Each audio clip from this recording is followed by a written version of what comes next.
எனக்கு ரொம்ப கஷ்டமா இருக்கு. ரிக்வெஸ்ட் நீங்க போய் சொல்லுங்க. நீங்க தானங்க சொல்றீங்க. நீங்க வாய்ஸ் ஏத்தாதீங்க. வாய்ஸ் தான சொல்றீங்க. வாய்ஸ் நேத்து இந்த பிரசன்ட் பண்றதெல்லாம் பாக்குறப்போ நகரம் படத்துல நம்ம வடிவேல் ஐயா பண்ணுவார் தெரியுமா? மத்தியானம் 3ங்கிறது என்னுடைய லஞ்ச் டைம். இந்த நேரத்துல அன்னத்துல கை வைப்பன தவிர யாரு கன்னத்துல கை வைக்கிற பழக்கம் அடி எனக்கு எப்பயுமே கிடையாது அப்படின்ற மாதிரி தான் இருக்கு. ஏன்னா எப்ப பார்த்தாலும் நான் பெரிய ஆளு, உன்னை அப்படி பண்ணிடுவேன், காரை வச்சு முட்டிடுவேன், மண்டையை உடைச்சிருவேன், அப்படி இப்படின்னு வாய் தான் இந்த பீஸ் பேசுது தவிர்த்து செயல்ல 5 பிசா கூட பண்ண மாட்டேங்குது. அதுக்கு இந்த விக்ரம் பையபுல சொல்லுது வாயை திறந்து, யோ உன்னால முடிஞ்சதை பண்ணியா அப்படின்னு பாரு, எப்படி பண்றேன் பாரு அப்படின்னு பண்றேன்னு தான் சொல்லிட்டு இருக்கு தவிர்த்து ஒன்னும் பண்ண மாட்டேங்குதே. நீ நினைக்கிற அளவுக்கு நான் ஒன்னும் பெரிய பயிற்று கிடையாதுப்பா, ஒன்லி பில்டப்புப்பா. ஆனா ஒண்ணு, இன்னைக்கு பொண்டாட்டிக்கு புருஷனுக்கு சேர்த்து வச்சு சரியான பூஜை பண்ண போறாரு. அது எப்படி இருக்கும் அப்படின்னு பாக்குறதுக்கு ரொம்ப ஆர்வமா வெயிட்டிங். இல்ல நான் அதெல்லாம் பண்ண முடியாது, சர்காஸ்டிக்கா சும்மா அந்த மாதிரி கலாச்சி விட்டு இந்த வாரம் கேப்டன்சி எப்படி இருந்துச்சு நீங்க சொல்லுங்க அப்படின்னு ஸ்கூல் பிள்ளைங்கள்ட்ட கேக்குற மாதிரி ஒவ்வொருத்தர கேட்டுட்டு இருந்தீங்கன்னு வச்சுக்கோங்க. இவரு வேஸ்ட்பா, எங்க ஆண்டவர் தான் பெஸ்ட், அவர் அமுச்சு விடுங்க மறுபடியும் go back VJS come back on to அப்படின்னு போட்டுருவாங்க ஹேஷ்டேக், பாத்துக்குங்க. அகராதி பிடிச்ச பைபிளெல்லாம் வந்து நிக்கிறாங்களே, ஒன்னு பேசப்படாதாடா. சரி, இப்ப நேத்தோட முக்கியமான சம்பவங்கள்லாம் பார்க்கலாமா? ஸ்டார்டிங்ல நம்ம அமித் பயங்கரமா ஃபீல் பண்ணிட்டு இருக்காரு. இந்த வீட்டுக்குள்ள நான் என்ன பண்றேன்னே தெரியல, எதுக்காக இருக்கேன்னே தெரியல, ஷோக்கு ஏதாவது இம்பாக்ட் பண்றேனா, என்னால ஏதாவது கிடைக்குதா, எதுவுமே புரியல. நானும் நிறைய பேர்ட்ட பேசுறேன், நல்லது கேட்டது சொல்றேன், இருந்தாலும் நானு பிரஜன்லாம் என்ன பண்றோன்னே தெரியல அப்படின்னு சாட்டையால தன்னையே அடிச்சுக்கிட்டு பிரஜனையும் போட்டு அடிக்குது இந்த பீஸ். என்ன சேர்க்காத அமித் அவர்களே, உங்க கவலை எனக்கு புரியுது. இந்த வீட்டுக்குள்ள வந்து நான் என்ன பண்ணேன், இந்த ஷோக்கு ஏதாவது யூஸ்ஃபுல்லா இருக்கணும் அப்படின்னு கேக்குறதெல்லாம். பட் கவலைப்படாதீங்க, நீங்க மத்த கண்டஸ்டன்ட்ஸ் எல்லாம் கம்பேர் பண்றப்போ ரொம்ப நல்ல உள்ளம் படைத்தவர். இப்பதான் பிரைட் ஆரம்பிக்கிறான். உங்களுக்குன்னு ஒரு டாஸ்க் வந்துச்சுன்னா பெஸ்டா பண்றீங்க, கேட்க வேண்டிய இடத்துல கேள்வி எல்லாம் கேக்குறீங்க. சிம்பிளா சொல்லணும்னா ரொம்ப நல்ல கண்டஸ்டன்ட் தான் நீங்க. சோ உங்களுக்குள்ள இந்த செல்ஃப் டவுட்லாம் வேணாம், தைரியமா இருங்க. அப்படிலாம் சொன்னா உங்களுக்கே சிரிப்பு வராது. ஆரம்பத்துல உங்களுக்கு நீங்களே கேட்ட மாதிரி இந்த ஷோக்கு நீங்க என்ன பண்றீங்க அப்படின்னு கேட்டா எங்களுக்கும் தெரியல, ஏதோ உங்களால முடிஞ்ச அளவுக்கு அப்பப்போ எடுபடி வேலை பாக்குறீங்க, யாராவது சண்டை போட்டா பிரிச்சு விடுறீங்க, 4-5 நல்ல பாடல்கள் பாடுறீங்க, அதை தாண்டி என்ன பண்ணீங்கன்னு எங்களை கேட்டா விரல் விட்டு சொல்ற அளவுக்கு கூட எங்களுக்கு தெரியலையா. சும்மா தெரியுதா உனக்கு அவ்வளவு கேவலமா? அது எவ்வளவு கஷ்டம் தெரியுமா? சும்மா இருக்கு என்ன கஷ்டம், சும்மா எவ்வளவு வேணாலும் இருக்கடா. நெக்ஸ்ட் வர்ஸ்ட் பெர்ஃபார்மர் 2 பேரை சூஸ் பண்ணி சொல்லணும்னு சொல்லியிருந்தாங்க. அதுல ஃபர்ஸ்ட் வந்தது நம்ம வியானா. டெய்லர் அங்கிள், நான் விக்ரம் அண்ணாவை நாமினேட் பண்றேன், ஏன்னா இந்த டாஸ்கே ஒரு ஃபன் டாஸ்க், அதுல அன்றாட வேலையை பார்த்துட்டு ஃபன் பண்ணணும், ஆனா அவங்க ஃபன் மட்டுமே பண்ணிட்டு இருந்தாங்க அப்படின்னு சொல்றதெல்லாம் ஃபுல்லா கேட்டு நம்ம பிக் பாஸ் என்ன சொன்னாரு, நல்லா சொன்னமா, ஆனா என்ன பண்றது, அவர் அடுத்த வாரத்தோட தலை போட்டிக்கு நாமினேட் ஆயிட்டாரு, அதனால வேற பேரை சொல்லடி ராஜாத்தி. புடிச்சு ஜெயில போடுங்க சரவண. முடியாது சார், ஏன்? அவர் ஜாமீன் வாங்கிட்டாரு அப்படின்ன உடனே சாண்ட்ரா பேரை சொன்னாங்க. அதை கேட்ட உடனே விக்ரமுக்கு ஒரே குஷியானதெல்லாம் ஓகே, ஆனா வியானா மூஞ்ச பார்க்கணுமே, ஓ ரொம்ப அசிங்கமா போச்சே, இருந்தாலும் வெளிக்காட்டாம சமாளிப்போம். அப்போ நான் சாண்ட்ரா பேரை சொல்றேன், ஏன்னா டீம் வந்து நல்லா கொண்டு போயிருக்கலாம், ஆனா அவங்க ஒரு மாதிரி கோஆர்டினேஷன் இல்லாம கொண்டு போனாங்க, அதனால சாண்ட்ரா ஆல் அவுட்டுங்கடா சாமி அப்படின்னு ஓடி போய் உட்காந்துக்கிட்டாங்க. அக்காவுக்கு முந்தா நேத்து விக்ரம் அசிங்கப்படுத்தி அழ விட்டாரு தெரியுமா, அந்த காண்டு, அதனால விக்ரம வச்சு குத்தணும் அப்படின்னு பிளான் பண்ணுச்சு இந்த அம்மா. கட்சியில ஒரே அசிங்கமா போச்சு குமார். எனக்கு தெரியுது நீங்க எதுக்கு சிரிக்கிறீங்கன்னு. நக்கலு. அடுத்து வந்த வினோத் ரம்யா பேரை சொல்லி, ஏமா லாஸ்ட் வீக் அப்படி போய் ஓனு ஒப்பாரி வச்சு அழுதுட்டு இருந்திய, உன்னை ஒஸ்ட்னு சொல்லிட்டாங்கன்னு சொல்லி நீ என்ன விக்ரம சொன்ன, அவன் ஏத்துக்கிட்டான்லமா, அந்த மாதிரி நீ ஏத்துக்கணுமா, தலையா இருந்தா இதெல்லாம் தாங்கணும் அப்படின்னு டீசென்ட்டா ஒரு அட்வைஸ கொடுத்தாரு. நீ ஒன்னும் கவலைப்படாதனே, கண்டிப்பா அக்கா இந்த வாரத்தோட போயிடும், தலைக்கெல்லாம் சான்ஸே கிடையாது. இந்த வாரம் இவங்க மட்டும் அனுப்பலன்னு வச்சுக்கா, இங்க இருந்து ஒரு 53 கிலோமீட்டர் தான் EVP சிட்டி, சர்ன்னு வண்டி எடுத்துன்னு போய் கேட்டு வாசல்லே படுத்துடுறோம், ரம்யாவை வெளியே அனுப்பும் வரை உண்ணாவிரதம் அப்படின்ட்டு. சரித்திரத்தில் பல மாற்றங்களுக்கு புரட்சிதான் விதை. நீங்களும் உங்க உணவரத்துல தீவிரமா இருந்தீங்கன்னா எது வேணுமோ அது தானா வந்து சேரும். அடுத்து வந்த திவ்யா எதிர்பார்த்த மாதிரியே கனி பேரையும் எதிர்பாராத மாதிரி சாண்ட்ரா பேரையும் சொன்னாங்க. ஆக்சுவலா என்ன பொறுத்த வரைக்கும் மாப் மாயாவி டீம்ல தான் நிறைய பேரை சொல்லணும், ஆனா என்ன பண்றது, அவனுங்களா தான் ஸ்ட்ரைட்டா அமுச்சு விட்டீங்களே அடுத்த வாரம் கேப்டன்சி டாஸ்க்கு, அதனால இவங்க 2 பேர் பேரை சொல்றேன் அப்படின்னு சொல்லி இவங்க 2 பேர் பேரையும் சொன்னாங்க. ஆனா சாண்ட்ரா பேரை இவங்க சொன்னதெல்லாம் பயங்கரமான ட்விஸ்ட்பா, ஏன்னா கூடவே அக்கான்னு சுத்திட்டு அவங்களே அடிச்சிட்டாங்க பாத்தீங்களா அப்படின்னு ஒரு சிலர் ஆச்சரியப்படலாம். யாருக்கு தெரியும், இதுக்கு மாஸ்டர் பிளான் போட்டு கொடுத்ததே சாண்ட்ராவா கூட இருக்கலாம், பண்ணக்கூடிய ஆள் தானே அந்த அம்மா. நீங்க கருவிலே கிரிமினல்னு எனக்கு தெரியும். இப்ப லிஸ்ட்ல தன்னோட பேர் அதிகமா வந்துருச்சு அப்படின்றது தெரிஞ்ச சாண்ட்ரா சைட்ல தன்னோட கனி வந்துடக்கூடாது, இல்ல வேற எந்த கண்டஸ்டன்ஸும் வந்துடக்கூடாது அப்படின்றதுக்காக என் கூடவே சுத்துற செவ்வால திவ்யாவே உள்ள வந்தா நல்லா இருக்கும் அப்படின்னு டக்குன்னு ஒரு மாஸ்டர் பிளான போட்டுச்சுப்பா இந்த அம்மா. உடனே புருஷங்காரனுக்கு அங்கிருந்து கண்ணிலே சிக்னல் காமிச்சியா, மாமா எங்க 2 பேர் பேரை மட்டும் சொல்லு, அப்பதான் என் கூட இந்த பொண்ணையும் சேர்த்து கூட்டு போக முடியும். நீயும் என்ன சொல்லி அடிச்ச அப்படின்னு சொல்லி பெருமை பீத்திக்கலாம். சொல்லு மாமா அப்படின்னு சொல்றதை கேட்டு, ஓ நீங்களே சொல்லிட்டீங்களே பொண்டாட்டி, இதுக்கு மேல எனக்கு என்ன வேணும், அப்படியே சொல்றேன் அப்படின்னு இந்த பீஸும் வந்து நான் வந்து சாண்ட்ராவை சொல்றேன். ஏன்னா அந்த மாதிரி பூண்டு தோல்லாம் அப்படி போட்டிருக்க கூடாது. அதே மாதிரி திவ்யாவை சொல்றேன், திவ்யா அப்படி கத்திலாம் பேசக்கூடாது, கம்மி பண்ணிக்கமா, பிரச்சனை கொக்கா எப்படி அப்படின்னு கெத்தா மீசையை முறுக்கிட்டு வந்து உட்காந்துச்சு இந்த பீஸ். ஆளு வெளில பாக்குறதுக்கு தான் ரஃப் அண்ட் டஃபா இருக்காரு, ஆனா உள்ள ஓட்ட போட்டு பார்த்தா கீ குடுக்குற பொம்மை தான் போல இருக்கே இந்த பீஸ். நான் கூட உள்ள வர்றப்ப இந்த பீஸ் பேசின பேச்செல்லாம் பாக்குறப்போ ஐயோ பயங்கரமான ஆளா இருப்பாரோ அப்படின்லாம் நினைச்சேன். கட்சியில பார்த்தா இது சுட்டி டிவிப்பா.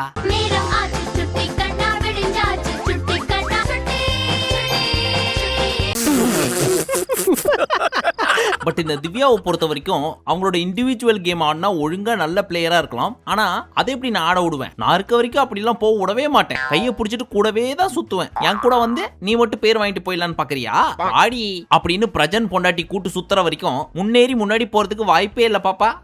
சத்தியமா சொல்றேன் சார், எனக்கும் இவனுக்கும் எந்த சம்பந்தமும் இல்ல சார். என்னது இது? இப்ப நம்ம பிக் பாஸ் வார்த்தையாலேயே விளையாண்டாரு. இந்த வீட்ல இருக்கிறவங்க சாண்ட்ரா அண்ட் திவ்யாவை வர்ஸ்ட் பெர்ஃபார்மர்னு தேர்ந்தெடுத்த காரணத்தினாலையும் அவங்களே ஆசைப்பட்டதனாலையும் சிறைக்கு அனுப்ப முடிவெடுக்கப்பட்டுள்ளது. ஆனால் இன்னைக்கு நைட்டு தான் அனுப்பணும். அது வரைக்கும் வீட்டு வேலை மொத்தத்தையும் இந்த 2 பீஸுங்க மேல கட்டுங்கடா அப்படின்னு சொல்லி விட்டாரு. மொத்த வேலையா? அது என்ன அப்படின்னு கேட்டா, சமைக்கிறது, வீட்டை கிளீன் பண்றது, கக்கூஸ் கழுவுறது, பாத்திரம் கழுவுறது எல்லாம் இவங்க 2 பேருக்கு தான் போய் சேரப்போகுது. அதுக்கு மேல் பார்வை பார்க்க யாரு விக்ரம போட போறீங்களா அப்படின்னு திவ்யா கேட்க, அதேதான் செல்லம், கரெக்டா கண்டுபிடிச்சிட்டியா, எவ்வளவு டேலண்டா இருக்கமா நீ. சோ விக்ரம தான் போடுறோம். அதுவும் சாதாரணமா விக்ரம்னு சொல்ல, மாப் மாயாவிஸின் வின்னிங் கேப்டன் விக்ரமை தேர்வு செய்கிறோம். ஃபயர் சர்வீஸா வயிறு பத்தி எரியா வந்து அழைச்சிட்டு போங்க. எப்படி உங்க டீமை வழி நடத்தி வின் பண்ண வச்சீங்களோ அந்த மாதிரி மேல் பார்வையிட்டு புத்திமதி புண்ணாக்கெல்லாம் சொல்லி இவங்களையும் நல்லபடியா கொண்டு போனோம் அப்படின்னு போட்டாங்க ஒரு குண்டை தூக்கி. இதை கேட்ட உடனே விக்ரமுக்கு ஒரே குஷி ஆகி போச்சு. ஆனா இங்க உள்ளுக்குள்ள பயங்கரமா ரத்த கண்ணீரே ஓடிட்டு இருக்கு. இருந்தாலும் அதை வெளிக்காட்டாம சிரிச்சு சமாளிக்குதுங்க இதுங்க ரெண்டும். உண்மையை சொல்லு, நீ சிரிக்கிறியா அழுவுறியா? ஆனா ஒண்ணு, எம்புட்டு காண்டு இருந்தா எனக்கு வலிச்ச வலி உனக்கு வலிக்கணும் அப்படின்னு சொல்லி இந்த அடி அடிச்சிருப்பாரு. ஆனா இந்த பீஸே போட்டு இந்த அடி அடிக்குதே. இன்னைக்கு சாயந்தரம் ஒருத்தர் வருவாரு, அவருக்கு சும்மா 2 ஹிண்ட் எடுத்து கொடுத்தாலே அசிங்கமா கேட்பாரு. இவர் வேற வண்டி வண்டியா வசனம் பேசி ஏகப்பட்ட இடத்துல கடுப்பாய் வேற வச்சிருக்காரு. என்னென்ன கேள்வி கேட்க போறாரோ. கிரியாளா உடம்ப இரும்பாக்கிக்கடா, அடமலா ஆரம்பிச்சு வெளுத்து வாங்க போ. இப்ப இந்த விக்ரம் தனியா போய் உட்காந்துக்கிட்டு பயங்கரமா எழுதிட்டு இருக்காரு. என்னப்பா வீட்டு ஞாபகம் வந்துச்சா அப்படின்னு கேட்டா, இல்லப்பா இது ஆனந்த கண்ணீர். இங்க நடக்கிறதெல்லாம் வச்சு பாக்குறப்போ ஒரு சிலர் வஸ்ட்ன்றாங்க, ஒரு சிலர் தப்பான வார்த்தைகளை பயன்படுத்திட்டேன்றாங்க, அது சரியில்லை இது சரியில்லைன்னு சொல்றதெல்லாம் கேட்கிறப்போ ஐயோ நம்மளோட பேர் நாரிடுமோ அப்படிலாம் பயந்துட்டு இருந்தேன். ஆனா மேல் கோடிட்டு ஒரு சில வார்த்தைகள்லாம் சொன்னார் பாத்தியா பிக் பாஸ், என்ன பெருமைப்படுத்துற மாதிரியும் வின்னிங் டீம் கேப்டன் விக்ரம் அப்படின்னு அதெல்லாம் கேட்கிறப்போ இருக்காரா இந்த மனுஷனுக்கு இருக்காரா அப்படின்னு ரொம்ப குஷியா இருக்குதுப்பா. அதுல இருந்து வர்றதுதான் இந்த ஆனந்த கண்ணீர் அப்படின்னு சொல்லி ஃபீல் பண்ணிட்டு இருந்தாரு. அழுகாச்சி கண்ணீருக்கு ஆனந்த கண்ணீருக்கு வித்தியாசம் தெரியாது உனக்கு? இப்ப நான் அழுது ஆனந்த கண்ணீர். ஆனா ஒரு 10 நிமிஷத்துக்கு இந்த மாதிரி அம்பியா இருந்துட்டு அடுத்த நிமிஷமே எங்க அவளுங்க 2 பேரும் கூப்பிட அவளுங்கள இனி என்னமா வச்சு செய்ய போறேன்னு மட்டும் பாரு. பூண்டு தோலாடி போடுறீங்க பூண்டு தோல் அப்படின்னு அந்நியனா மாறிட்டாரு. நான் அடிச்ச மணி கடவுளுக்கு கேட்டு சொல்லியோ பிக் பாஸ் கேட்டுருச்சு. அடி சாம்பார் அப்பாயின்மெண்ட் ஆர்டர். ஆனா ஒண்ணு கவனிச்சிங்களா, இத்தனை நாளா பாரு பண்றதை பார்த்துட்டு சி இன்னும் இவ்வளவு வஸ்டா பண்ணுது, அவளெல்லாம் தூக்கி ஜெயில போடுங்க சார் அப்படின்னு தானே புலம்பிட்டு இருந்தோம். ஆனா பார்வதி எவ்வளவோ தேவலாம்பா அப்படின்னு சொல்ற அளவுக்கு பிரஜனோட வீட்டுக்காரமா சம்பவம் பண்ணி வச்சிருக்காங்க. உன் ஆணவத்தையும் அக்கிரமத்தையும் அழிக்கிறதுக்கு பூமியில ஒருத்தன் பிறந்திருப்பான்டா, அவன் நிச்சயமா ஒரு நாளைக்கு வருவான்டா, வந்துட்டான்டா. நெக்ஸ்ட் உள்ள வந்த உடனே விக்ரம், மேடம் ரெடியா ஆரம்பிக்கலாமா, போய் குளிச்சுட்டு வந்துடுறீங்களா எப்படி?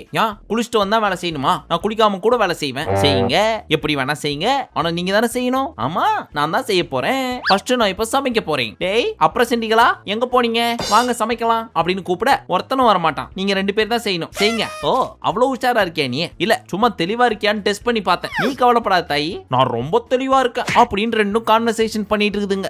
இவனு ஈக்குவலா மைண்டம் பண்றான். ஆனா இதுல எங்கேயுமே சாண்ட்ரா அதிகமா பேசியிருக்காங்களா அப்படின்னு கேட்டா எண்ணி 4-5 வார்த்தை தான் நேத்து எபிசோட்லயே பேசியிருப்பாங்க. பட் என்னெல்லாம் பண்ணா திவ்யா வச்சு சம்பவம் செய்ய முடியுமோ அதெல்லாம் சைட்ல உட்காந்து செஞ்சுட்டு இவங்களை ஏத்தி விட்டு அம்மனி போய் பொட்டி பாம்பா படுத்துக்கிறாங்க. அது தெரியாம இந்த பீஸும் அக்கா சொன்னா சரியா தான் இருக்கும், அக்காடா அக்காக்காக நான் நிப்பேன்டா அப்படின்னு இந்த பீஸுக்காகவும் எங்க அக்கா வீட்டுக்காரரு எங்க மாமா எங்க பிரஜன் மாமாக்காகவும் நான் நிப்பேன்டா அப்படின்னு நின்னுட்டு இருக்குது. பாரு கபிலா, இந்த துஷ்டனை விட்டு தூரம் போ. எல்லாம் தஞ்சால சரியா போடும் உனக்கு. அவன் அப்படியே கைக்கு வந்த பாரு. நான் சொல்லிதான் அத்தை செய்யறான் அவன். சோ இப்போ முதல் வேலையா என்ன சொன்னாரு, அங்க வெட்டி வச்சிருந்த பப்பாயாஸ் எல்லாத்தையும் பிரிச்சு எல்லாருக்கும் கொடுக்கணும் அப்படின்னு சொல்லியிருந்தாரு. இதை கேட்ட திவ்வு, இருங்க 1 by 1 தான் பண்ணுவேன் அப்படின்னு சொல்ல, இவங்களுக்கு மத்தவங்க சாப்பிடலன்றதெல்லாம் கவலை கிடையாது. ஈகோ தான். அட அகமுடிச்ச கழுத. Something like that. அதனால சபரி இங்க வா, நீ போய் எல்லாருக்கும் பங்கு பிரிச்சு உன் கையாலே கொடுத்துருந்தா அப்படின்னு சொல்ல அவரும் பிரிச்சு வச்சிட்டு இருந்தாரு. இப்போ திவ்வு வந்து என்னோட வேலையை எப்படி அவங்க செய்யலாம் அப்படின்னு கம்ப்ளைண்ட் பண்ண ஆரம்பிச்சிட்டாங்க. இங்கதான் நம்ம பஞ்சாயத்து தலைவராக அவருக்கே தெரியாம உள்ள வந்தார் சாண்ட்ராவோட வீட்டுக்கார். இல்ல ப்ரோ, நான் சொன்னேன் அவங்க செய்யல, அதனால பசியில இருக்காங்களே நீ வந்துட்டு சொன்னேன். இல்ல ப்ரோ, நான் யாரையும் கஷ்டப்படுத்தணும் அப்படின்ற அவசியம் எல்லாம் கிடையாது, நானும் என்னோட திறமையை காட்டணும் அப்படின்றதுக்காக தான் உள்ள வந்தேன். ஆனா இவங்க நான் சொன்னதை செய்ய வேணாம், பிக் பாஸ் சொன்னதை செய்யலாம்ல, என்ன ப்ரோ வெரி ராங் ப்ரோ அப்படின்னு கேட்க, ஆமா கரெக்ட் தான், இல்லனா நாளைக்கு உன்னதான क्वेश्चन கேட்பாரு பிக் பாஸ் அப்படின்னு நியாயஸ்தர் மாதிரியே பேசிட்டு இருக்காரு சாண்ட்ரா வீட்டுக்கார். நம்மளும் இத பார்த்து சரி பைபிள்ல தெரிஞ்சிருச்சு போலயே, இதுக்கப்புறம் இண்டிவிஜுவல் கேம் ஆடுமோ அப்படின்னு எதிர்பார்த்தா அடுத்த செகண்டே விக்ரம நல்லா பேச விட்டு, ஐயா மக்களே எல்லாரும் இங்க வாங்க, வருங்கால எம்பிக்களே வாங்க, வருங்கால எம்எல்ஏக்களே வாங்க, சீக்கிரம் வாங்க, இங்க ஒரு பெரிய அநியாயம் நடந்து போச்சு. இப்போ என் பொண்டாட்டி தான் சாண்ட்ரா அப்படின்றது எல்லாருக்கும் தெரியும். ஆனா அவங்க வேற கண்டஸ்டன்ட், நான் வேற கண்டஸ்டன்ட். நான் இப்போ ஒஸ்ட்னு சொல்லி இவங்க 2 பேர் சொன்னால, அது என்ன பயாஸ்டா பார்த்து தான் சொன்னேன்னு நினைக்கிறீங்களா, சொல்லுங்கப்பா அப்படின்னு கேட்க, சேச்சே அப்படிலாம் இல்லைங்க அப்படின்னு சுத்தி இருக்கிறவங்க தலையாட்டிட்டு இருக்காங்க. அவங்களுக்கு எப்படி தெரியும் புருஷன் பொண்டாட்டி மலையாளத்துல பேசிப்பீங்க இல்ல கண்ணாலேயே பேசிப்பீங்க, சாதாரணமாவே உங்களை சுத்தி இருக்க கும்பல் எல்லாமே ஆமாசாமி போடும். இந்த மாதிரி போய் மிரட்டுறப்போ, ஐயோ மீசக்கார அங்கிள் பயங்கர கோவத்துல இருக்காரு, அதனால அவர் என்ன சொன்னாலும் தலையாட்டிடுவோம் அப்படின்னு ஆட்டத்தான் செய்வாங்க. ஆனா ஒரு குறும் படத்தை உங்களுக்கு போட்டு காட்ட கடமைப்பட்டிருக்கிறேன் அப்படின்னு சொல்லிட்டு நம்ம விஜய் சேதுபதி அவர்கள் அந்த கண்ணை காட்டின மேட்டரை போட்டு காமிச்சு அதை உங்களை சுத்தி இருக்கிறவங்க எல்லாம் பார்த்து, அட மீசக்கார சாண்ட்ரா வீட்டுக்காரர் அன்னைக்கு என்னமோ வெட்டி வெங்காயம் எல்லாம் பேசிட்டு இருந்தியா, நான் இவங்களுக்கு பயாஸ்டா இருக்கனா இல்லையா அப்படின்லாம் சொல்லி கட்சியில பார்த்தா உன் பொண்டாட்டி கண்ணை காட்டி தான் நீ போட்டிருக்கியா, உன்னைய பத்தி நான் கூட என்ன ரசிக்கிறேன், நீ சீப்பாளா இருந்திருக்க அப்படின்னு கேட்கணும்னு அவசியம் இல்ல. ஒரு பார்வை உங்களை பார்த்தா அடுத்து என்ன ஆகும்னு கொஞ்சம் யோசிச்சிங்களா? சரிப்பா அதோட முடிச்சா கூட பரவாயில்ல, இவரு இங்க பாருங்க அன்னைக்கு பூண்டு தோலை போட்டாங்க அப்படின்னு சொல்லி என்ன சாட்சி கூப்பிடுறீங்களே, அன்னைக்கு என் பக்கத்துல சபரியும் தான் இருந்தான், ஏன் அவனை சொல்லாம என்ன கேட்ட? இங்க பாரு, நீ என்னையும் என் பொண்டாட்டி சேர்த்து வச்சு பேசிட்டு இருக்கிற, நாங்க 2 பேரும் சேர்ந்து தான் விளையாடுறோங்கிற, இன்னொரு தடவை இந்த மாதிரி சொன்னேன்னு வச்சுக்க கடுப்பாயிருவேன். அழகா சிச்ச மூஞ்சா குழந்தையாட்டம் குழகுது மூஞ்சி அச்சு குழப்பிட போறேன். உனக்கு அவ்வளவு காண்டாவுதுன்னு வச்சுக்க, நான் பிக் பாஸ் ரெக்வெஸ்ட் பண்ணி கதவு திறந்து வைக்க சொல்றேன், போய் உன் பொண்டாட்டியை கூட்டு வா அப்படின்னு சொல்ல, ஓ தாராளமா சொல்லு, இப்பவே சொல்லு, பொண்டாட்டியை போய் நான் கூட்டு வரேன் அப்படின்னு விக்ரம் சொல்ல, சொல்றேன் பாரு, இப்போ சொல்லுங்க ஐயா, இரு சொல்ல போறேன், சொல்றேன் இரு, சொல்லுங்க ஐயா, கஷ்டமா தான் இருக்கு, அப்ப நீ போய் சொல்லு, யோ நீ தானே சொல்றேன், ஐயோ வாய்ஸ் என்கிட்ட ஏத்தி பேசக்கூடாது அப்படின்னு பாயிண்ட்ல இருந்து டைவர்ட் ஆகி போய் சமாளிக்க தெரியாம கண்ணா பின்னான்னு உளறிட்டு இருக்குதே இந்த முறுக்கு மீச பயப்புள்ள. ஆளை பார்த்தா பயங்கரமான ஆளா இருக்க, டம்மி பீஸா இருக்கேடா. இது சேதுவை உள்ளித்து போட்டாங்க, சேது வரட்டும் நான் சொல்றேன் அப்படின்ட்டு ஏற்கனவே அந்த மனுஷனை போட்டு அடி அடிச்சிட்டு இருக்காங்க. இவர் பாரபட்சம் பாக்குறாரு, ஃப்ரெண்டோட பொண்டாட்டின்னு சொல்லி கேள்வி கேட்க மாட்டாரு அப்படின்னு சொல்லி இதுக்கு சாட்சி சொல்ற மாதிரி, இரு சேது கிட்ட சொல்றேன் இருடி அப்படின்னு வேற ப்ரூஃப் கொடுத்துட்டு இருக்கு. அந்த மனுஷன் இதுக்கப்புறமும் கேள்வி கேட்கலான்னு வச்சுக்கோங்க, விஜய் சேதுபதி அப்படின்றத தூக்கிட்டு பயாஸ்ட் சேதுபதி அப்படின்னு மாத்திடுவாங்க. தலைவரா கஷ்டப்பட்டு இத்தனை வருஷமா சம்பாரிச்ச பேர்லாம் போடும், பார்த்து பொழைச்சுங்க. இனி பயிற்சியே வேண்டாதையா, அவனை இப்போது எப்படி அடிக்கிறேன் என்று பாருங்க. ஐயா சற்று நகர்ந்து விட்டேன்.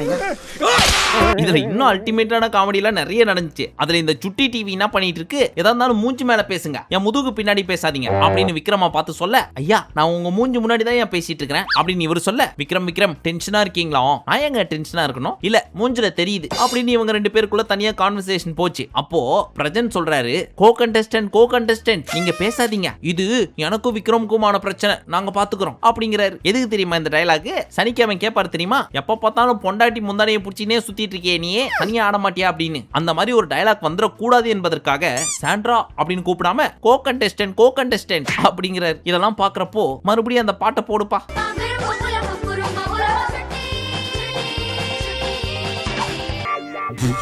என்ன பேசிட்டு இருக்கும்போது பிபி ஊதுற? ஐயா உனக்கு இவ்வளவு காண்டா இருந்துச்சுன்னா உன் பொண்டாட்டி நீயும் கூட்டு வந்திருக்கணும், நான் கூட்டு வந்த மாதிரி. ஐயா அதான் சொல்றேன், நீ தான் ரெக்வஸ்ட் பண்ணி கேட்கறேன் அப்படின்னு சொன்னல, கேளு நான் கூட்டின்னு வரேன், இரு நான் ரெக்வஸ்ட் பண்றேன் இரு அப்படின்னு எந்த தைரியத்துல இந்த பீஸ் இதெல்லாம் சொல்லுதுன்னு தெரியல. இந்த இடத்துக்கு ஆண்டவர் இருந்தான்னு வச்சுக்கங்க, என்ன கேட்டிருப்பாருன்றது அப்படியே கண்ணு முன்னாடி வந்துட்டு போகுது. நீ சொல்றதெல்லாம் கேட்கறதுக்கு தான் நானும் பிக் பாஸும் உட்காந்துட்டு இருக்கோமா, உங்க இஷ்டத்துக்கு என்ன வேணா பேசுவீங்களா, நீங்க யாரு எங்களுக்கு ஆர்டர் போடுறதுக்கு அப்படின்னு கேட்டிருப்பாரு. பாத்துக்குங்க விஜய் சேதுபதி அவர்களே, இன்னைக்கு அடிக்கிற அடியில மூஞ்சி முகரையெல்லாம் பஞ்சர் ஆயிரும். என்ன அடிங்கிறத மட்டும் நீ இன்னைக்கு பாக்குற. நெக்ஸ்ட் நாங்க 2 பேர் கப்பல் ஆடுறோமா, நீ பாத்தியா அப்படின்னு சாண்ட்ரா கேக்குறாங்க. ஆமா அப்படின்னு இவர் சொல்ல, எப்ப பார்த்தேன் சொல்லு பாப்போம், நிறைய இடத்துல பார்த்தேன் அப்படின்னு சொல்லிட்டு இருக்கிறப்போ மறுபடியும் நம்ம சுட்டி டிவி உள்ள பூந்து, இங்க பார் நான் பாட்டு என் வழியில போயிட்டு இருக்கிறேன், குறுக்க வந்த காலி பண்ணி விட்டுருவோம் பாத்துக்க. காலி பண்ணுங்க, அதை தான் நானும் கேக்குறேன். இல்ல நான் பண்ணிடுவேன், கண்டிப்பா காலி பண்றேன் ஐயா, பண்ணுங்க ஐயா அப்படின்னு பேசிக்கிட்டே ரிவர்ஸ்ல போகுது இந்த பீஸ். நைட்டோட நைட் ஆள் வச்சு கண்டகடமா வெட்டி கழுகு போட்டு ஆளை வச்சு கொலை பண்ணிடுவேன் நீ. பண்ணிடுவேன். ஆமா அது மட்டும் கிடையாது, வார்த்தைக்கு மேல வார்த்தை விடுறாரு. அது என்னன்னா, என் மேல வண்டியை விட்டுச்சிங்கன்னு வைங்க, நான் உங்க வண்டியே கண்டமாக்கிடுவேன், அது யாரா இருந்தாலும் சரி இடிச்சு டேஷ் ஆக்கிடுவேன் அப்படின்னு லாங் ஷாட்ல இவர் சொல்லிட்டு இருக்க, க்ளோஸ் ஷாட்ல நம்ம சாண்ட்ரா அப்படின்னு சிரிச்சிட்டு போறாங்க. சோ இதெல்லாம் வச்சு பாக்குறப்போ வேற மாதிரி மிரட்டுற மாதிரி இருக்கு, ஆனா பயப்படுற மாதிரிலாம் ஒண்ணும் கிடையாது. ஏன்னா சுட்டி டிவில என்னதான் அரக்கம் வந்து நான் ஒரு அரக்கன் அப்படின்னு சொல்றத பார்த்து யாராவது பயப்படுவாங்களா? அந்த மாதிரி தான் இந்த பீஸும். என்ன பத்தி யாருக்கிட்டையும் விசாரிச்சியா? விசாரிச்சுட்டேன். அடுத்து நம்ம கவின் அவரோட படமான மாஸ்க ப்ரோமோட் பண்றதுக்காக வந்துட்டு, இந்தாங்க மிட் வீக் எவிக்ஷன், நான் போனதுக்கு அப்புறம் படிச்சுக்கங்க அப்படின்னு கொடுத்துட்டு போயிட்டாரு. அது என்னன்னு ஓபன் பண்றதுக்குள்ள, அரோரா நீ போயிருவியா, கம்ரு நீ என் கூட இருப்பியா அப்படின்ற மாதிரி கையாலேயே கட்டி புடிச்சு பேசிக்கிறாங்க. கட்சியில யாரு போறான்னு ஓபன் பண்ணி பார்த்தா அப்படின்ட்டாரு பிக் பாஸ். இத பார்த்த பாரு பீனு ஃபர்ஸ்ட் லெட்டர் பார்த்த உடனே பாரு தான் அப்படின்னு நினைச்சு பயந்துட்டேன். ஹார்ட் வெளியே வந்துடுச்சு அப்படின்னு சொல்றது கேட்டு பிக் பாஸும், எனக்கு கூட தான் நீங்க பண்றதெல்லாம் பாக்குறப்போ ஹார்ட் வெளியே வருது, என்ன பண்றது, அதனாலதான் செஞ்சு விட்டேன், சாவுங்க அப்படின்னு கலாச்சு விட்டாரு. ஆனா எனக்கு இந்த சான்ஸ் பிடிக்கல பாஸ். உன்ன கூட தான் எனக்கு சுத்தமா பிடிக்கல. மனுஷன் கொலவெறியில இருக்காரு போலயே. அடுத்து பயங்கர பிஸியா இவங்க 2 பேரும் வேலை செஞ்சுட்டு இருக்காங்க. அப்போ பிக் பாஸ் திவ்யாவோட மைக் பேட்டரிய மாத்த சொன்னாரு. 2 கையும் பிஸியா இருக்கு, சோ ப்ளீஸ் யாராவது மாட்டி விடுறீங்களா அப்படின்னு கேட்க, வியானா தான் என்ன சொன்னாங்க, கம்ரு அவங்க பேட்டரி கொஞ்சம் மாத்தி விடு ராஜா அப்படின்னு சொல்றது கேட்டு FJ no no no no கூடாதே, சிவன் ஏத்துக்க மாட்டானே, அவங்க வேலையை அவங்களே தான் செஞ்சுக்கணும் அப்படின்னு சொன்னார்ல பிக் பாஸ், அதனால இந்த வேலை எல்லாம் கூடாது அப்படின்னு சொல்லிட்டு, சரி பரவாயில்ல செஞ்சுட்டு போட்டு விடு அப்படின்னு சொல்லிட்டு போயிட்டாரு. ஆனா வியானா அதை இங்க சொல்லல. சோ கம்ருதீனும் அந்த பேட்டரியை போடாமலே விட்டாரு. பட் ஏன் வியானா சொல்லனா, அவங்க நெய்யில குறியா இருக்காங்க. ஏன்னா எஃப்ஜே என்ன சொல்லிட்டாரு, உனக்கு மட்டும் 2 ஸ்பூன் எக்ஸ்ட்ரா நெய் வாங்கி சாப்பிடியா அப்படின்னு தன்னோட கண்டஸ்டன்ட்டுக்காக பரிந்துரை பண்ணதுனால நெய்யுக்காக தட்டை தூக்கி நிக்கிறாங்க இந்த அம்மா. டேய் வேமா ரெடி பண்றா, பசிக்குதுடா.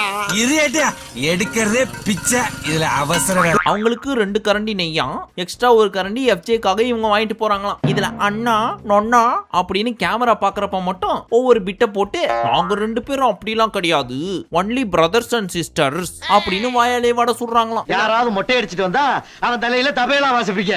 சோ அம்மனி சோத்துல கான்சென்ட்ரேட் பண்ணதுனால பேட்டரியை மாத்த கூடாதுன்னு கம்ருதீன சொன்னாங்க தெரியுமா, அதை திரும்பி நீங்களே போட்டு விடுங்க அப்படின்னு சொல்ல மறந்துட்டாங்க. சோ அவரும் போடாம விட்டாரு. அதனால பிக் பாஸ் என்ன சொன்னாரு, மறுபடியும் பேட்டரியை மாத்த சொன்னாரா, அட பாவீங்களா நீங்க மாத்தலையா, எனக்கு 2 கை தானே இருக்கு, உங்களுக்கு தானே சமைச்சு சர்வ் பண்ணிட்டு இருக்கேன், இது கூட பண்ண கூடாது சீ அப்படின்னு கடுப்புல பேசிட்டு இருக்கிறப்போ, அந்த நெய்யே எனக்கு இன்னும் நெய் வரலையே அப்படிங்கிறாங்க இந்த வியானா.